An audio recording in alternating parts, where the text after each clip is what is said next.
So we should be ready to go. You locked it at 65 people. 65 people, yeah. So that's pretty good. Welcome, everyone. It's the 4th edition of Tech for Seniors. Everybody knows myself. Introduce Hewie Poplock. Wave Hewie. Hewie is our co-host, and in charge of security is Bob G up there. Bob, give him a wave. There you go. Bob's a tough guy. If you don't behave, then he's going to be he'll be on your case and kick you out. And when you're out, you can't come back in because the meeting's locked. Now I'm going to mute everybody except for the presenters. So I'm just going to mute you all. So if you want to speak, that's fine. Turn your microphone on. But I'm going to mute all of them. And we will we'll start. Just for those of you who are new to the event, the first 15 minutes is split between Hewie and I. I'm going to start with my first 7 minutes, and then Hewie will have 7 minutes to talk. And we're going to talk either about articles we've read this past week and then in the newspaper, or questions that you've sent us. So that'll be the first 15 minutes. And then we're going to divide the next half hour between each of us, and I'll do my 15 minutes, and today it's going to be on podcasting. We're going to talk about podcasting, and then Huey's going to talk about sharing your Windows and some Windows things, and then the final 15 minutes we'll open the mics up and everyone can talk about how things are going. John Hamlin will probably talk about his project about making masks. Jim Copeland, I think, has some great shows he watched this week, and we'll open it up and just have a chat. So that's the format, and before you know it, the hour will go by. But if you want to watch this again, it's being recorded and it will be on our website probably by tomorrow. So here we go. So I'll go first, okay, Hewie? Okay, so I'm going to share my screen.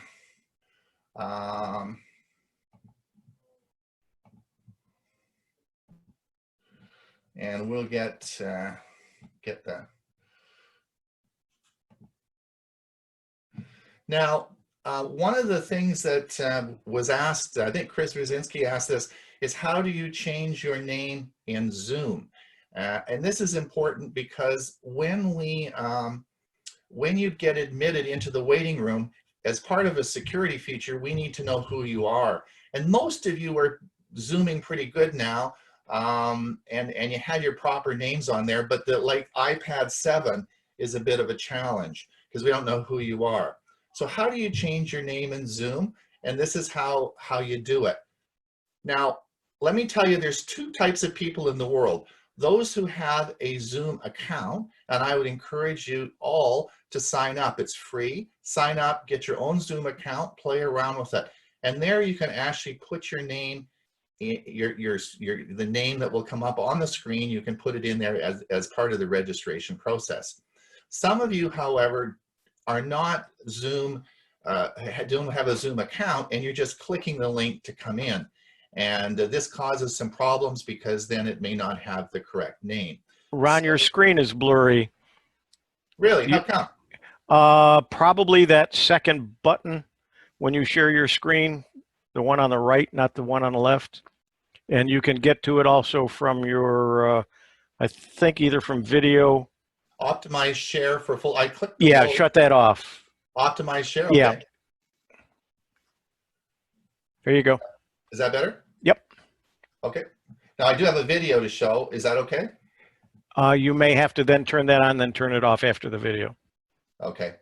Let me just do that. Let me just come down here. I never have that feature on, even with videos. Even with video? Okay, well, I'll try it with off. We'll see how it goes. Okay. All right. All right. So let's just go to the video now, and I'll show it. Welcome, everybody. Marcus Stone here. In this video, I want to talk about how you can easily change your name in Zoom. So what you want to do is there are 2 ways how you can do it. First, just click here and go to my profile. In my profile, you'll see here on your name, edit, and you can just easily change the first name, last name, etc. It's quite easy. So then just click Save Change. Another way is when you're going to start a meeting, and you're going to click here on Manage Participants. In this participant, you can click More and rename. So, and you can rename the new screen of someone in Zoom or in a meeting. So let's just name it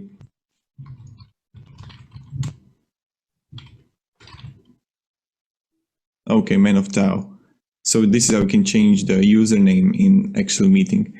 So this is the way. Thank you very much everybody for watching. Hope you enjoyed this video. If you did, you can support me and subscribe. You know how it goes. Thank you. Have a great day and see ya. Goodbye.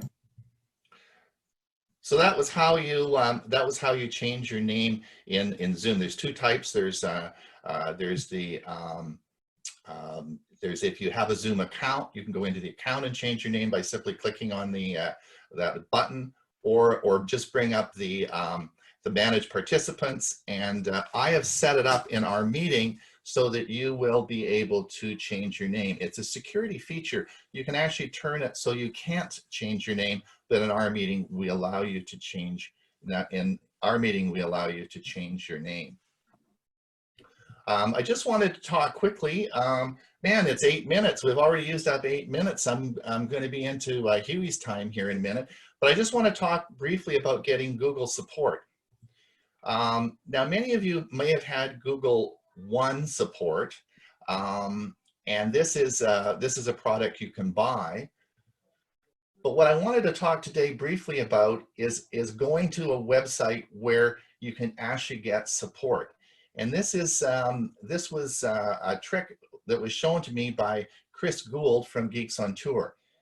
What you do is you go to support.google.com, as you see on the screen. When you go to support.google.com, you will find this menu, and all the Google products will be there. And so if you click on let's say you click on Google Chrome, you'll be taken to the Chrome Help Center. Now, on the left-hand side, you'll see here that it says Help Center, Community, and Announcements. You want to choose Community. That's like I've shown you here with it. You click on Community, and when you click on Community, it will bring up a next menu like this. Now, welcome to Google Chrome Help Community. And you'll describe your issue. You can type it in here what the problem is, and it will go through the artificial intelligence and try and find the answer to your question. Now, if it doesn't, then you have the option to post it to the community help. Now, the people that staff the community help are experts in that field. And they're people, they don't work for Google, they're volunteers. Chris Gould from Geeks on Tour volunteers for the Google Photos community help. So you're gonna find people who have had a lot of experience, they're experts in your field, and you will quickly find the answers to your questions at this site. So I would really encourage you to use this. It's free of charge, and you'll get very good results. So when Edie asked the question this week, she sent me an email. She's from the Prescott Computer Society. She said, "You often say we'll send out an email. To whom do those emails go? Just to your computer club members?" Good question, Edie. We do have a mail out that we do. Chris Rosinski was talking about that earlier. Just drop me a line and I'll put your name on our list. Now, she said, "I had a problem with Chrome, so I downloaded and installed it again. It came up with a German description. And because it asked into what language I wanted to translate, I chose English. Now my Google, sometimes other sites come up in German. How do you fix this?" Well, Edie, I sent her the response. And again, I found that on our Google help. And the response was here. You go to your Google account, and those are the procedures you would take to change it back to English. Edie told me it worked well, and she hasn't had any more German. But this is exactly where I found that information. Today, this week, I got an email. This was a phishing scam. This was a credit verify email, and it said, please complete this application and get started. If you look up here on the left, you'll see that this was sent through a proxy server, and this is a very unusual email address. If you can look down here, you'll see it. This is a very, very bad email. So you want to delete this. This is a phishing scam. Be careful, because this last more than 18 million daily malware and phishing emails are related to the COVID-19 just last week. So Bob's probably keeping busy fighting off all these bad guys, right? All right, okay, I think I've used up my time. Hewie, do you want me to, I'll stop sharing? And I'll start sharing. And I'm going to start out very light today with all of us stuck at home. Let me full screen this. I thought you might see what happens when you try to do exercise.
Ooh.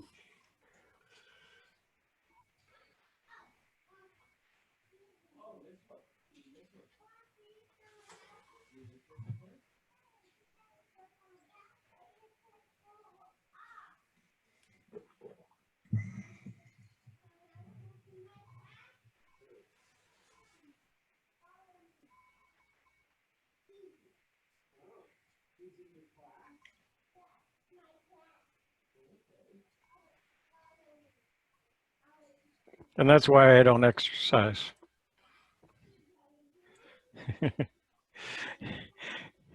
I hope you enjoyed that. How are we doing on time, Ron?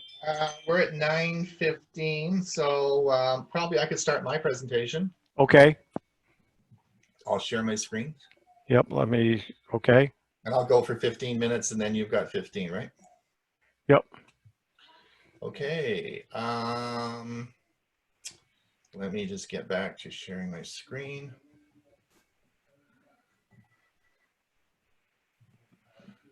How's that? Everyone can see that? Is that Yep. okay, Hewie? Looks Yep. good, Bob? Okay. So the talk today I wanted to discuss was on podcasting. What is podcasting? So what is a podcast? Let's just talk a little bit about that. Remember the good old days of TV and radio? Everyone would gather around to be entertained. Shows were broadcast at specific times, and if you weren't there on time, you missed it. Broadcasts disappeared into the ether. Well, things have changed. This is podcasting in plain English. Here's the big idea. Thanks to podcasting, show times don't matter. When a new show is created, podcasting gives you a way to capture it and take it with you to watch or listen to later, usually for free. It makes shows personal and available on demand. That's what makes it different from broadcasting. It works by setting up a connection between a website and a computer so that new shows automatically show up when available. Here are 3 reasons why podcasting is becoming so popular. The first is that anyone can do it. No satellites, radio towers, or studios needed. Most people only need a microphone or video camera, a computer, and a connection to the web. With these things in place, they can make their own show that is open to everyone. It also means that there's a wide variety of podcasts.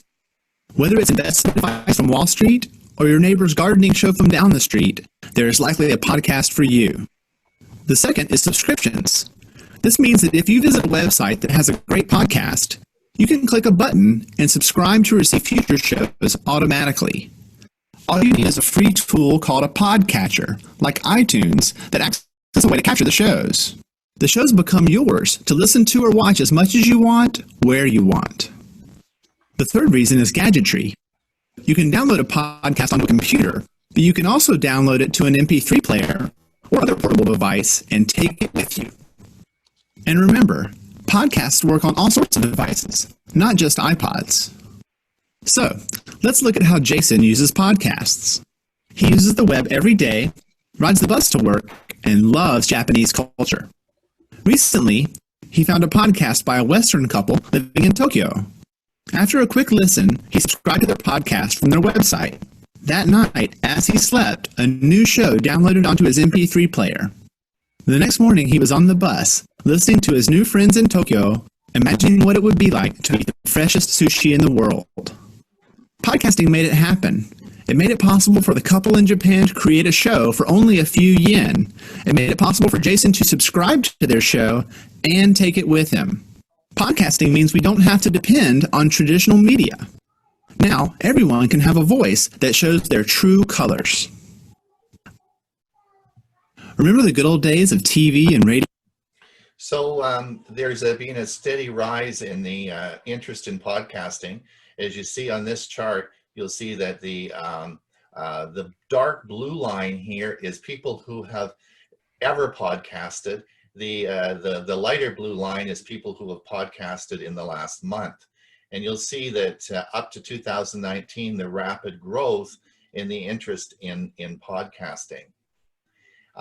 One of the things that has made podcasting so popular is smartphones. And if you look at the tremendous increase in 2014 as we go forward, the increase, if you look at the purple line here, this is due to smartphones. Very easy to do podcasting from your phone. Now, if you look at popularity across the globe, you'll find that South Korea probably listens to the most podcasts, about 53%. Still very popular in the United States and Canada. I listen, Hewie and I were talking yesterday, we both listen to podcasts, a lot of podcasts. Simply put, podcast is an audio program, just like a talk radio. And when you subscribe to it, it downloads onto your smartphone and you can listen to it. So that is what a podcast is. What devices can be used for podcasts? And basically any device. You can listen them to your car, you can listen on your smartphone, you can listen them on your computer. If you have an Echo an Echo machine, you can use that. Any device that you have that's electronic, you can listen to a podcast on. Again, as we look at the different devices that can use podcasts, It is the smartphone that most people will be downloading and using podcasts on. But again, you can even listen to a podcast on your smart watch. Now, what software do you need to listen to a podcast? You will need some software, and we'll talk a little bit about what the software that you will need.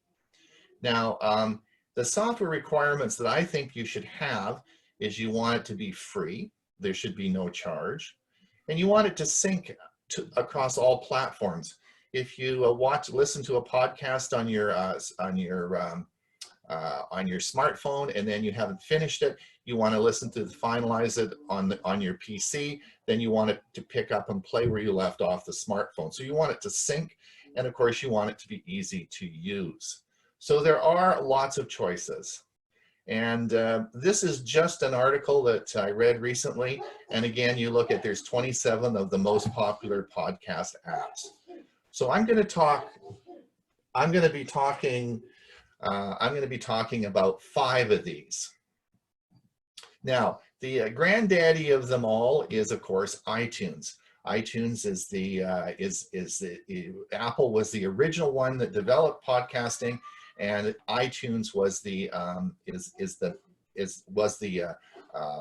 main software that was used for many years. And I put this up just to let you know that, of course, iTunes can be used on your Windows 10 PC as well. iTunes has sort of fallen off lately, and I'm not sure how many people use iTunes anymore, but that certainly was the first one. I do not use iTunes. Spotify is very popular. I do not use Spotify, but it is probably the number 1 or number 2 application that you can download and use on your various devices. Google Podcasts is one I do use, and just because it's a Google product and I like it. So if you go to the Play Store or you go to the Apple Store, if you put in Google Podcasts, you'll come up and you can download the app onto your smartphone, and then you'll be able to look and use your podcasts. Now, how it works on your PC is a little bit different. So in order to sync it, when you go and you bring up Chrome, you type in podcast.google.com, and then it will bring up, if you click this 3-dot menu, it will then bring up all your podcasts. This Chrome is, of course, synced to your Chrome account, and your Android phone, of course, will be synced to your Google account. So this is how it syncs it. So interesting, and it works on your desktop. This is linked to your desktop. Now, the one that I've taught in Hewie, or Dewey, my friend Dewey has talked about this in the past, is that I've talked and used Pocket Casts for about 10 years. Pocket Casts used to be my favorite and the one that I always recommended. And this is free of charge, available again on your Android or iOS device. The problem with Pocket Casts is they've changed. And now if you want to get this as the web version to use on your PC, then it's a paid version then, and you have to pay for it. So this is now, I'm not using this. This is going by the wayside, and I'm changing this, and I'm using a program called Stitcher. And this is actually what Hewie uses and I use now. And Stitcher is an extremely popular. This is an app that's available on all your devices. You can download this app and listen to podcasts, and it is also available as a web application for Windows 10. So you can, again, continue listening to your podcasts, whether you're on your iPhone or on Windows. Stitcher is free. There's no charge for it. If you want the premium part of Stitcher, then you will, it's $4.99 a month or $2.92 a month if you pay annually. And this gives you, I guess there are some ads in the free version. This gives you some benefits. I think I'll probably buy the premium. It's not that much if you buy it on a yearly basis because I use it all day long. What are my favorite podcasts? What do I listen to? Well, we could go on, and I've only got 3 minutes before I'm going to hand this off to Hewie, but I'm just going to go over some of the podcasts that I listen to. This is, of course, most of what I listen to is technology. This Week in Tech, Twit Networks, Windows Weekly with Mary Jo Foley, and for sure the highlight of the week are the 2 shows by Leo Laporte called The Tech Guy, and he has a show on Saturday and Sunday, and these are very, very popular.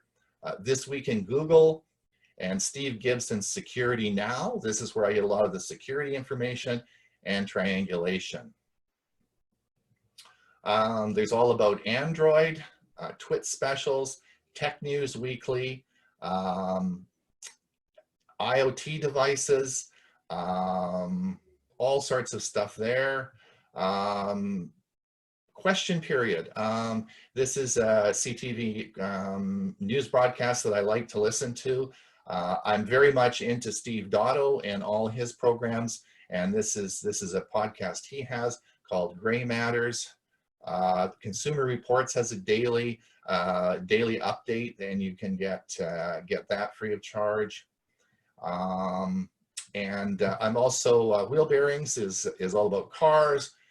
Lennox for everyone. I also have a Lennox machine, and of course CBC News. So those are just some of the podcasts that I listen to, and it keeps me busy. And I listen to it when I go on my walks. I listen to it when I garden. I listen to it when I'm in the car. I basically don't listen to radio. I basically listen to all podcasts. All right, there you go. I'm going to stop sharing, and I'm going to turn it back over to Hewie. I'm not going to use up my time talking about podcasts, but I also have an Alexa for my car, and so I'm able to listen to podcasts when I'm driving around the road too. So let me share my screen again. Share the sound, although I don't need any for this. Ron mentioned at the beginning that I might be talking about Windows, and I was going to, and I've got a short video that if I have time for it, I will show it. But I want to, I put together a little thing here, and it got longer and longer, and so it'll probably take up my 15 minutes. Come on. I'm going to take up more time because it's not coming up. There we go. Should have had it up. Sorry about that, folks. And we're getting a thunderstorm warning coming this afternoon. Okay, let me do the full screen. And you know Jeff Bezos and Elon Musk, well, they're 2 famous people and very wealthy people, and they're doing an internet from space races back on. OneWeb just dropped out early, and that's what prompted me to talk about this, and I'll get to that later on. Starlink is SpaceX's, which is Elon Musk's company, their satellite internet project. SpaceX's satellite internet proposal was announced in 2015. Elon Musk said the company had filed documents for international regulators to place about 4,000 satellites in low Earth orbit. That's LEO. That was the initial plan.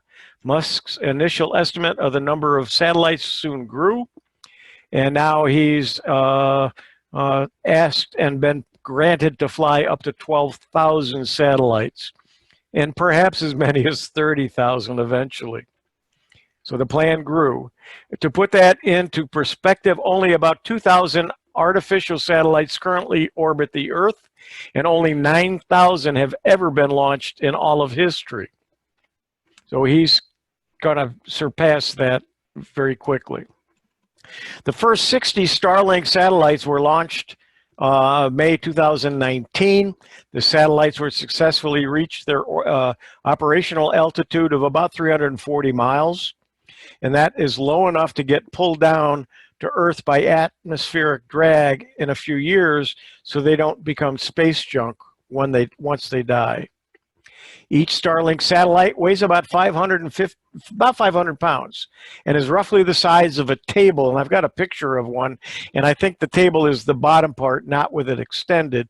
Rather, sending internet signals through cables, which must be physically laid down, reach far-flung places. Satellite internet is done by beaming information through the vacuum of space, where it travels at 47% faster than through fiber optic cable. So being closer to our planet and networking together, Starlink satellites are meant to carry large amounts of information rapidly to any point on Earth, even over the oceans and in extremely hard to reach places where fiber optic cables would be expensive to lay down. Musk said the Starlink network would be able to provide a minor internet coverage after about 40 and the spacecraft were up and running. Moderate coverage after about 800 satellites become operational. So it's going to continue to grow. The company launched a second batch of satellites November 2019, a third in January, and I think next week they're going to do another. There's got another one going up. They're sending them up in batches of 60. It's expected to begin broadband internet service by the end of 2020, and some of it's going to actually be in effect before then. This is what it's kind of going to look like out there. Obviously, it's not connected with wires, but it just gives you an idea what it's going to look like. Here's the rocket that puts it up at, and there are 60 in the head of that. There are 60 satellites that look like this when it sends it up, and then it deploys them once it gets up into space. This is what some of the later ones now are looking like, and I think the table size is the base of it, and then the rest of it gets extended from that, and they weigh about 500 pounds. Now, Jeff Bezos' project is called Project Kuiper, and it's ramping up plans to shoot more than about 3,500 satellites into low Earth orbit, but he's yet to launch any. Satellite internet already exists, dominated by a handful of companies like HughesNet and Viasat that have huge, expensive satellites, and those are about 22,000 miles from Earth and cover big territories on the ground. But the services are expensive and limited and come with data.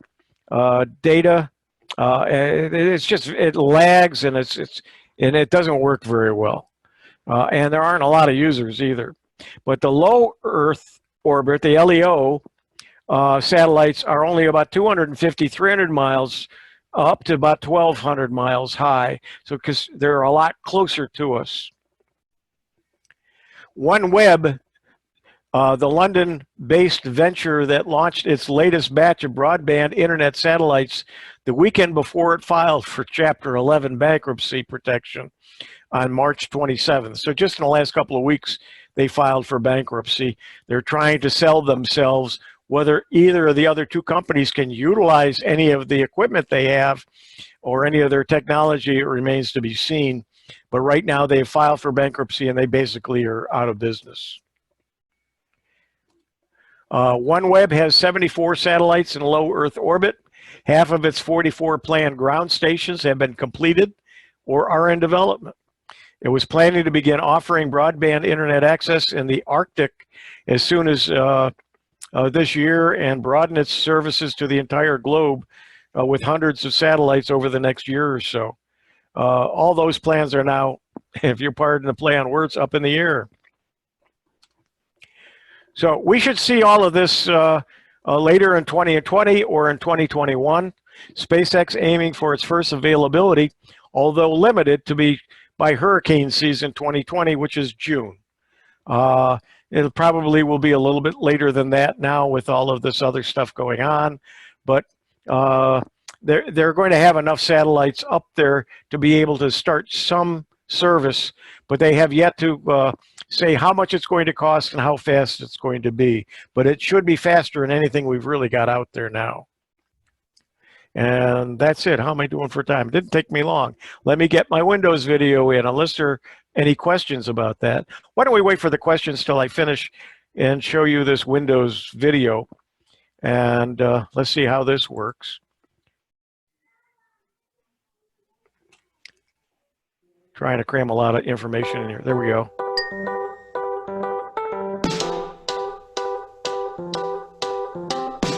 Hi, I'm Doug. I'm a writer at Microsoft. Like many of you, I'm working from home. So I can't work with my friends and colleagues right down the hall and say, hey, yeah, I got a problem. Can you take a look at this? Or I can't go help them physically. But we can do that. It's with a tool called Quick Assist, and all Windows 10 PCs have it. It uses the same technology a support person might use when they're working with you on a problem and they take over your computer and help you find it. But you can do it on a more personal level. Anybody who has Windows 10 has Quick Assist. So when my dad has a problem with his computer, I fire up Quick Assist, he fires up Quick Assist, and we get the problem done. So it can work down the hall or halfway around the world, or the two computers I have right here. Let me show you Quick Assist. First, let's search and open Quick Assist.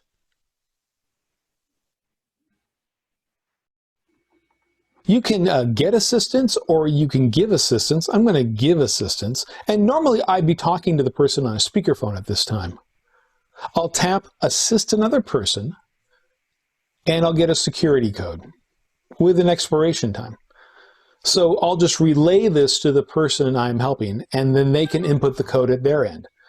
Now, the second computer I'm going to work on is right here next to me. So let me get on that computer. And I have Quick Assistance open. And here, though, I'm going to tap Get Assistance and plug that code in that I have. And then tap Share Screen. There are safeguards here. No one can take over your PC without you granting permission. But once the two screens are linked, I have two options here. I can take full control, or I can just view the screen. Usually I want to take control, so I'll hit continue. And the other party will accept this, allowing this Doug T character to take over his computer. I trust him. So now I can see and interact with their PC. There are some controls here at the top you may need if you're dealing with multiple monitors, or you just want to adjust the size of the image that you're seeing on your screen. Or you can do chat, basically. So this way, if you're not communicating by phone or text, you can chat right here in the window, and the other person will see it on the other side, and you can interact and chat. So let's clear that off really quick. I don't really need that right now. So I'm working on their PC. I can go over here and show them something maybe in the Action Center, or I can open up a browser. We can start surfing the web. I can start, inputting stuff for them. If there's some problem they have at a website, I can help them out. Anything you want to do with their computer, you can do this using Quick Assist. If you need to, you can even use annotations from time to time. It might be if someone's not figuring out what you're doing, you can point to something there like, here's the start button, and they'll see that annotation on their screen. And we'll just erase that. Either one can turn it off at any time. Just select stop and the Quick Assist session ends. So, any PC that has Windows 10 has Quick Assist. Have you used Quick Assist? Love to know your tips if you have any. Put them in the comments below. Also, if there's any videos you want to see from Simply Windows, we'd love to see those comments too. And remember to share this video for anyone you think who would appreciate it. Maybe somebody who can give you some help. Bye. Okay, those or that is one of 7 Simply Windows videos that they have. And let me make this larger. Format, font. I threw it in a text file here. Come on. And make it about 48. And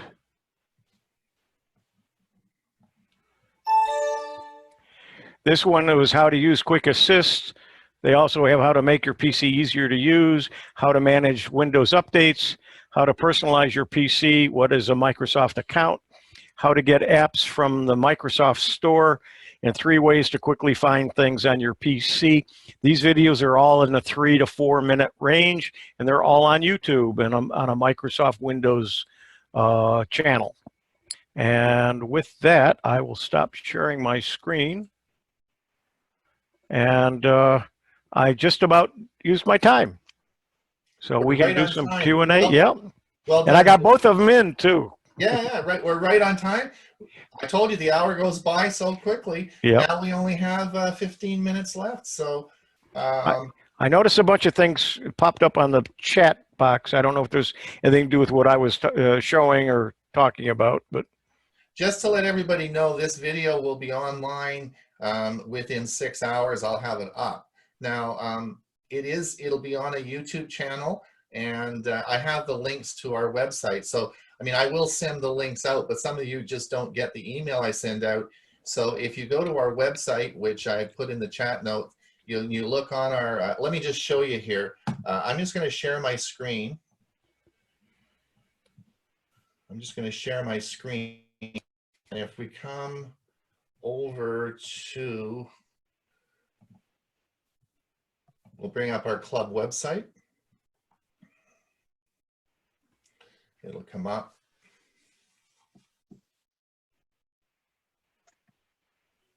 This is our club website. And if you look on the top ribbon and you come over here, you'll see Tech for Seniors. If you hover over the Tech for Seniors, you'll see a little button here called Episodes. If you click this button, it will load and you'll see that these are the links to the episodes. The other way is if you've looked at one of our Tech for Seniors, if you've looked at one of our videos before, it's on a playlist, and you'll see the playlist under the YouTube video, and it will be on that playlist as well. The problem is I can't give you the link now because I haven't created the video on YouTube, and I don't know what the URL will be. So I will endeavor to get that to you, or you can just find it on our website here under episodes. All right, let's open the meeting up. Where is John Hamlin? Where's John? John, can you unmute yourself? You had a really interesting project about making masks. Do you want to tell us about that? Can't unmute. You got it. We can hear you. Oh, okay. That's funny because it still shows me as being muted on the screen. Yeah, I got involved in a project with a major long-term care facility here, which unfortunately has been, since we started this project, struck harder than anybody else in Nova Scotia.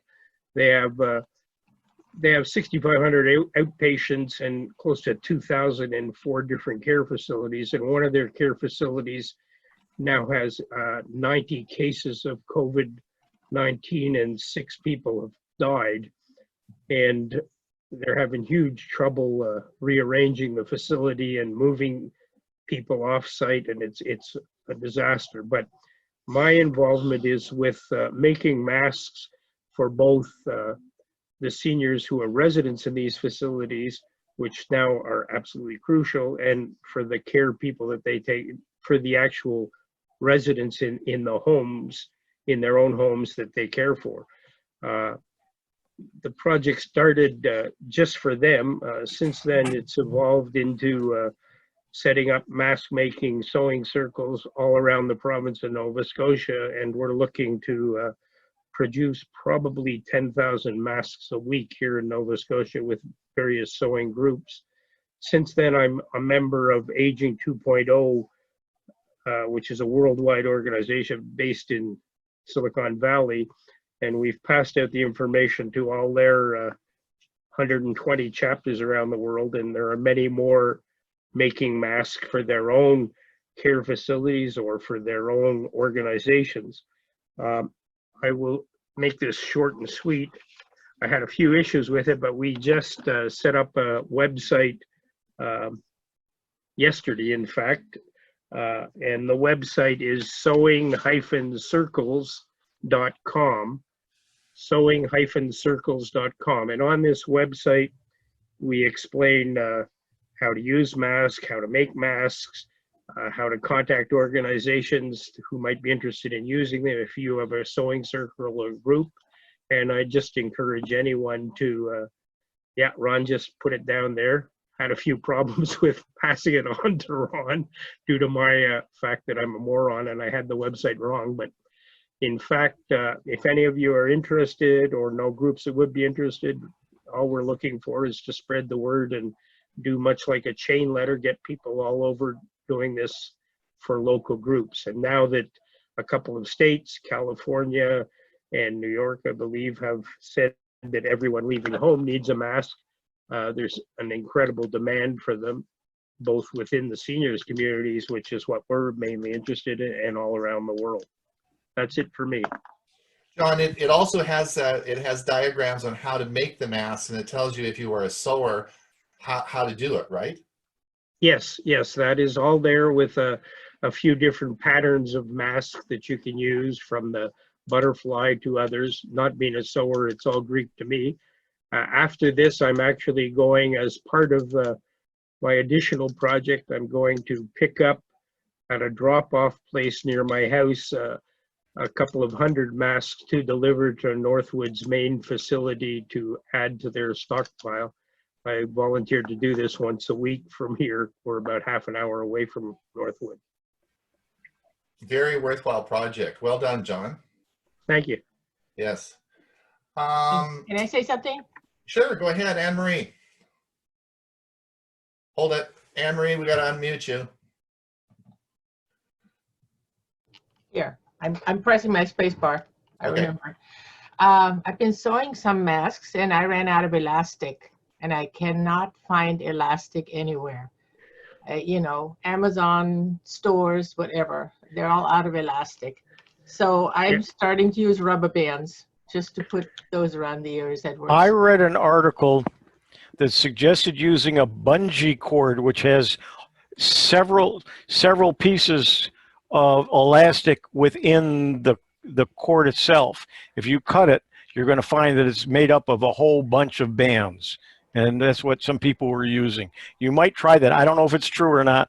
I just saw it on Facebook. So Thank you. I'll give it a shot. We have bungee Yeah, cord. am I still connected, Ron? Yep, yep.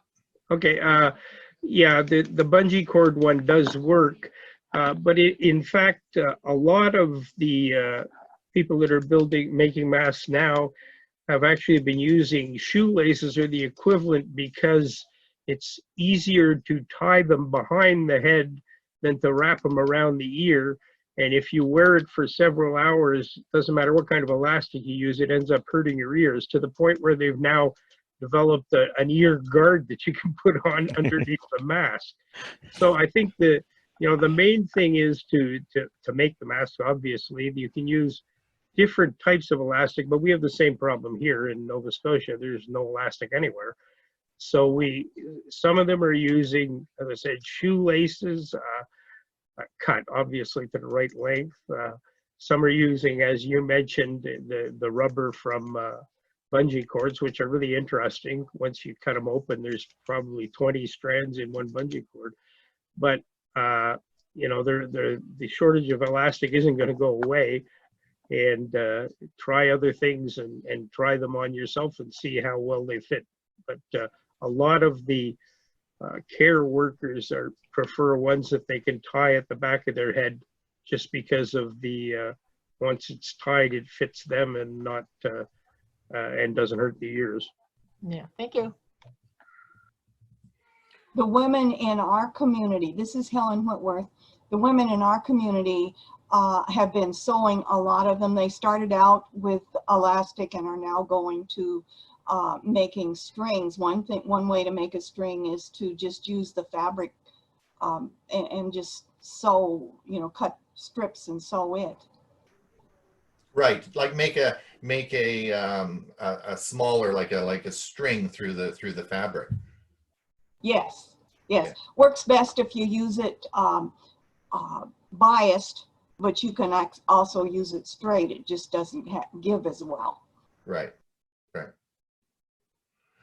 Excellent. Ron, some people have been using t-shirt strips because they're kind of stretchy, and if you cut them thin and pull them, they kind of curl up like a string. Excellent. One article I read said that t-shirts were one of the best things to use for masks. Oh. Wash them first. I was telling everyone earlier how life is getting back to normal, and that I've never seen so much toilet paper in Costco in all my life. They actually have flour as well, so we've got lots of flour, but no yeast. Like, why do we have a world supply and shortage of yeast? I mean, that's crazy, right? The weirdest things. Does anyone else experience any shortages in anything besides? I obviously got shortages in masks, but what? Has anyone else had any problems in your area? Pasta sauce, and in some cases even pasta. Really? They said there's going to be a shortage on frozen pizza.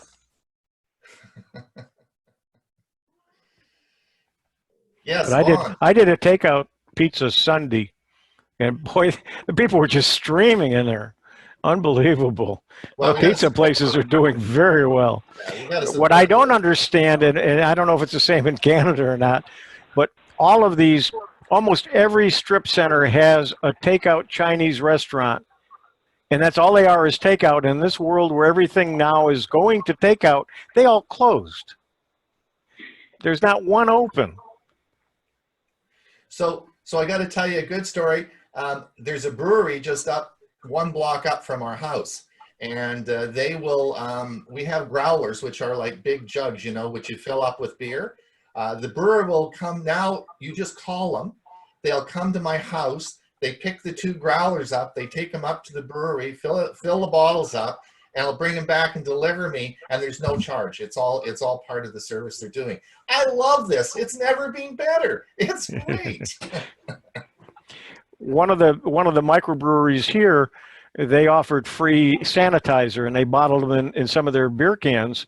And you drive through their driveway, and they'd hand you a 6-pack of beer cans full of sanitizer solution. It's not a hand sanitizer. It's a spray.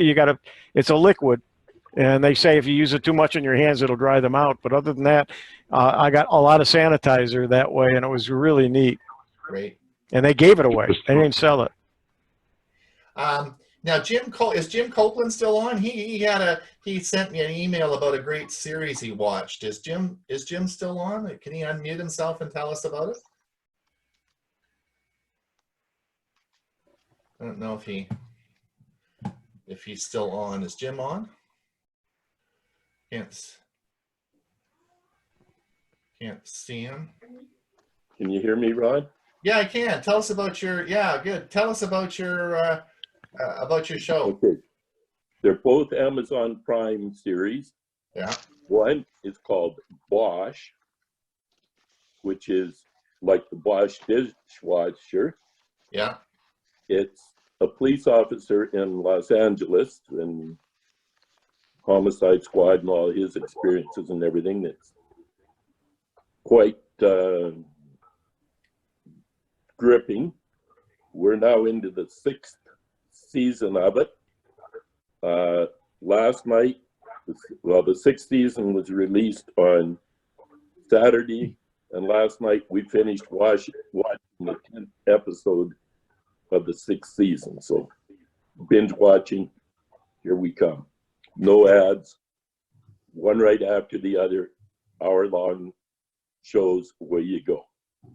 And the other one is a British Broadcasting System series called Capture, and it centers around the cameras that are on every street corner, the closed circuit television cameras, where Big Brother is watching everything you do, and how, in cases, the stream from those cameras is captured and modified to cover up evidence or change what people see. And both are just great series. Great. Well, thanks, Jim. Those are on Amazon Prime then, eh? Right. Okay, great. There's another service that just started called QUIBI, QUIBI, and it was started, I believe it was Meg Whitman and somebody else, and it's made up of like 5 or 10, about 10-minute episodes in their whole series, and they're pretty good, and they're offering, it's going to be like $5 a month with ads and $8 a month without ads, something like that, somewhere in that price range, but they're offering 90 days free without having to pay for it to play around with it. And I've watched a couple of the series, and they're pretty good for, you know, watching it. It's for binge watching from your phone. It doesn't work on a big screen at all. It only works on iPhones and iPads, and it works on my Chromebook, and it works on my Android phone. But some of the storylines are pretty good, and the acting and quality of the stories are good. Anne Marie. I want to tell you, I think you talked about the free radio and the old radio shows, did you? Yes. First meeting? I want you to know that I got Pluto and I really enjoy it. Good. I get the old Dick Van Dyke show, and I've been binge watching that. It's been really fun. So thank you. That was lovely. You're welcome. Well, we have 2 minutes left. Didn't the hour go by quickly? Anyone have a 2-minute talk they want, or tell us how you're doing for 2 minutes? Larry Carr. Larry, can you unmute yourself? You're muted, Larry. Let me see if I can find you here and unmute you. Go ahead, Larry. There are competitors that, or at least they say they're competitors of Zoom. What's your analysis of those competing platforms right now? Is there anybody that's similar to Zoom that's pretty good? So the thought on that, Larry, is this, is that there are competing programs that you can use instead of Zoom. The problem is everybody's a Zoomer now, and they all know how the programs work. So I think with the new security features that they've put into Zoom, it's such an easy program to use that I think and everybody understands, everyone's a Zoomer now. It really needs to be the standard. I think there are other options around, but it's going to be more complex. And I think we should stick with Zoom. Hewie and I have talked a lot about this, and I feel very safe with that. And as long as we have our security set up, and Bob up there, he keeps us safe. Bob keeps us safe on in our meeting here. I think we're okay, and I think we should continue using Zoom.